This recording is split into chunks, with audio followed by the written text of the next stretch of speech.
In the early 2000s, a hidden project was quietly taking shape in the heart of Syria's remote eastern desert. Far from the eyes of international inspectors and intelligence agencies, the Syrian government, under the leadership of President Bashar al-Assad, embarked on a bold and dangerous path. Their goal was nothing short of nuclear capability, a nuclear reactor that could eventually be used to produce weapons-grade plutonium. Unlike Iran or North Korea, Syria had never publicly expressed ambitions to pursue nuclear power, and this made the operation even more secretive and alarming once it was discovered. The facility, later known as Al-Kibar, was situated in Deir ez-Zor province. Near the Euphrates River, it was a region isolated enough to escape casual observation, yet strategically important enough for the Assad regime to protect at all costs. The construction of the building itself was deliberately unremarkable, camouflaged to appear like a simple military installation from satellite images. No visible defensive system surrounded it, and its roof was designed to blend with the desert surroundings. Every detail was planned to avoid suspicion from international monitoring groups, particularly the International Atomic Energy Agency, IAEA. What made this project even more concerning was Syria's choice of partners. Evidence later revealed that North Korean scientists played a critical role in the design and construction of the reactor.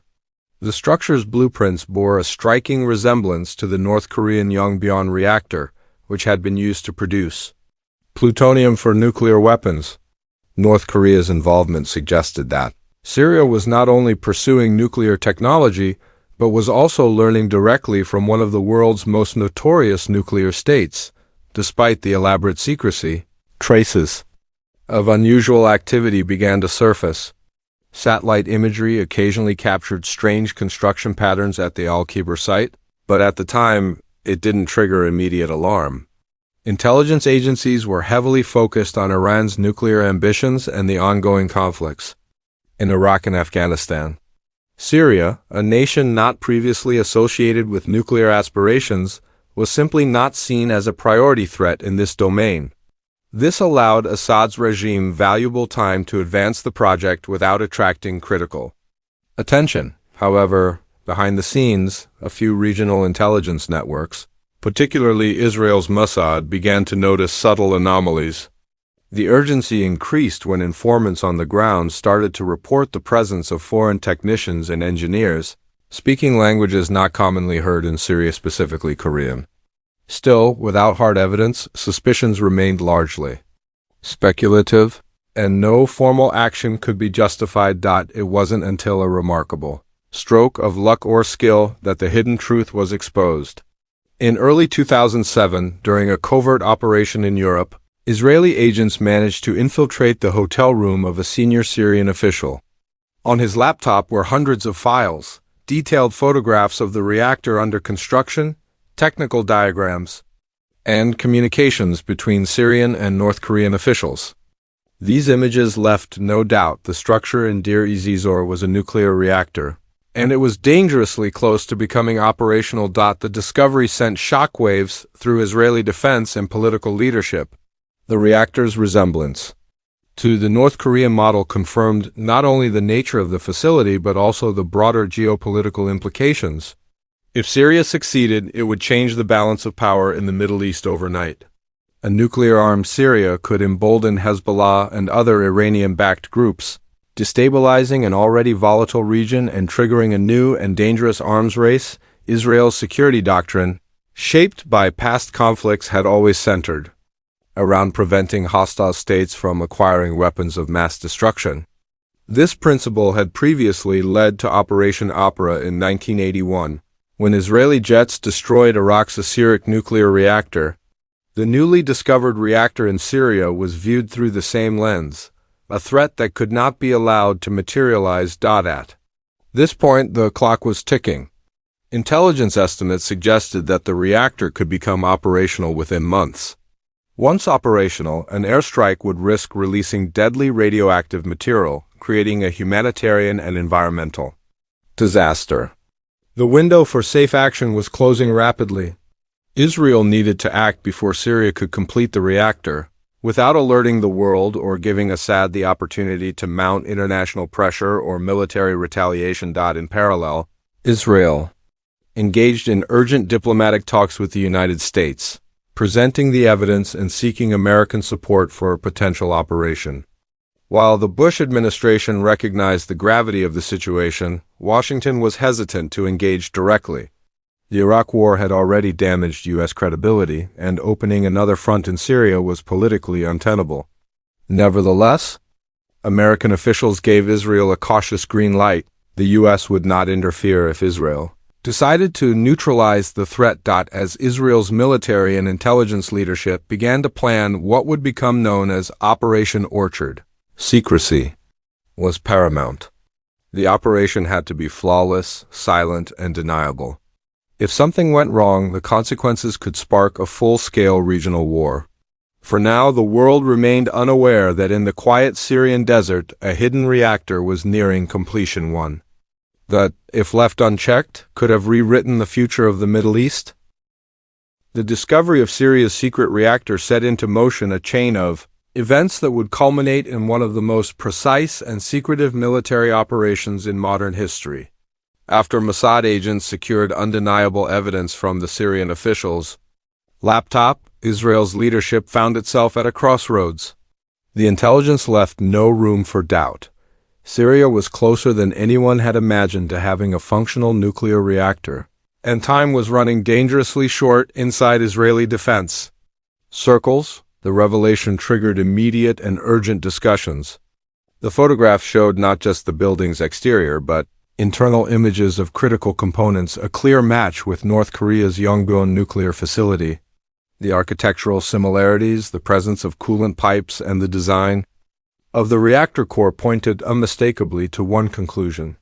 This was a plutonium-producing reactor, not a civilian energy project. The Israeli government, led at the time by Prime Minister Ehud Olmert, convened a series of top-secret meetings with senior figures from the Israel Defense Forces, IDF, Mossad, and the political cabinet. Their objective was clear: assess the risk, plan the response, and eliminate the threat before the reactor could become operational. But before moving forward, Israel needed to consider the diplomatic implications. Unilateral military action could lead to a regional war. If Syria or its allies like Iran or Hezbollah decided to retaliate, Israel could find itself facing a full-scale conflict. Israel shared the intelligence with the United States almost immediately. In Washington, the Bush administration was stunned. The Iraq War had severely damaged American credibility regarding weapons of mass destruction, and now, presented with clear evidence of an active nuclear reactor in Syria, the stakes were enormous. President George W. Bush and his top advisors, including Vice President Dick Cheney and Secretary of State Condoleezza Rice, debated the possible courses of action. Within the U.S. administration, opinions were divided. Cheney favored a direct U.S. strike, believing it would send a strong message to North Korea and Iran about American resolve.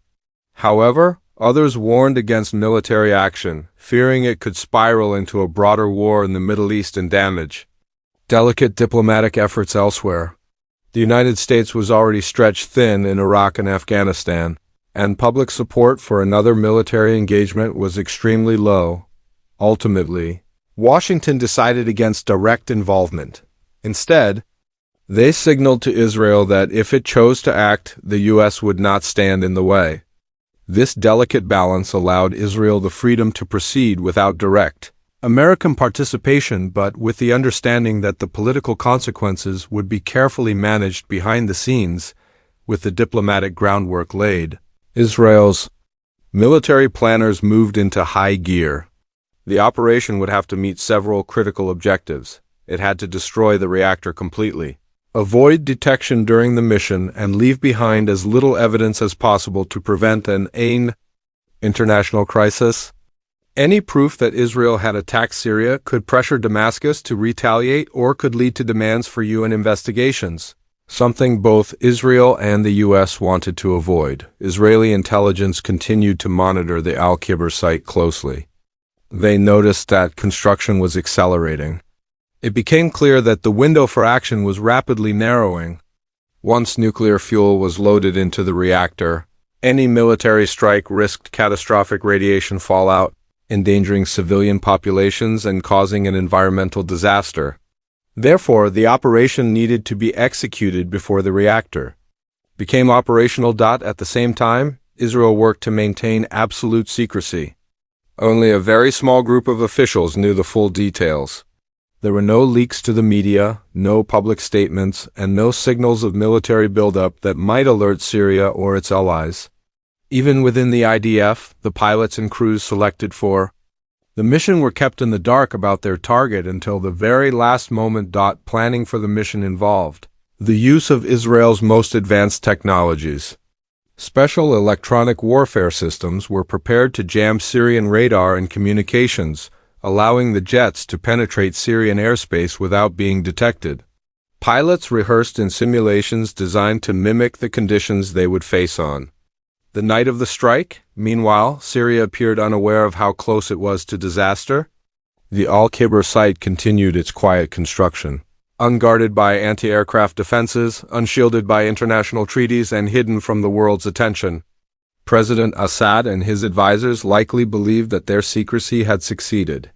In reality, Israel was already finalizing the operation that would change the course of Middle Eastern history. By the late summer of 2007, the decision was made. Operation Orchard was a go. The Israeli Air Force was ready, the intelligence was rock solid, and the world remained blissfully ignorant of the ticking time bomb hidden in the Syrian desert. Soon, that hidden threat would be neutralized in a matter of minutes, but the ripples from that night would be felt across the Middle East for years to come.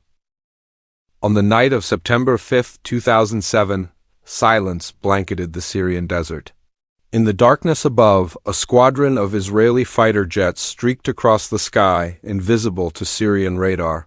Israel's top electronic warfare systems had already jammed Syria's air defense networks, rendering them effectively blind. Every move had been meticulously planned, every second accounted for. Operation Orchard was now in motion, and there was no turning back. The Israeli pilots knew little about the full details of their target until moments before the mission began. Their orders were clear: eliminate the structure completely, leave no trace of what it had been, and return without being detected. The goal was not just to destroy a building, but to erase a nuclear threat before it ever reached its final stage. As they approached the Al-Kibr facility, the pilots locked onto their target. From high altitude, the site looked unassuming, just another plain building in the middle of the barren desert. But the intelligence they carried in their briefing books told a different story. Beneath the simple exterior lay the heart of Syria's clandestine nuclear ambitions. Within minutes, precision-guided munitions were released, striking the building with deadly accuracy. Massive explosions rocked the site, and within seconds, the reactor was reduced to rubble. The operation was swift and clinical. No Syrian aircraft intercepted the Israeli jets. No anti-aircraft missiles were fired. By the time Syrian authorities realized what had happened, the Israeli jets were already safely on their way back home. The entire mission had taken less than an hour, but the strategic impact would be felt for years. Syria responded with unusual silence. The Assad regime issued vague statements about an Israeli violation of airspace but avoided any mention of a nuclear reactor. In truth, Syria had little interest in drawing international attention to what had been destroyed. Admitting that a secret nuclear program had existed and had been obliterated would have opened the door to severe global consequences. Instead, the regime chose to quietly rebuild the ruins and move on as if nothing had happened. Israel, too, maintained official silence for nearly a decade. There were no public announcements, no claims of responsibility, no footage released. The world only pieced together the truth later, through leaked intelligence and international investigations. It wasn't until 2018 that Israel formally acknowledged its role in Operation Orchard, revealing the details to the public and explaining the necessity behind the strike. The aftermath of the operation sent a clear and powerful message to the region. Israel had demonstrated that it would not tolerate the development of weapons of mass destruction by its enemies. regardless of the risks.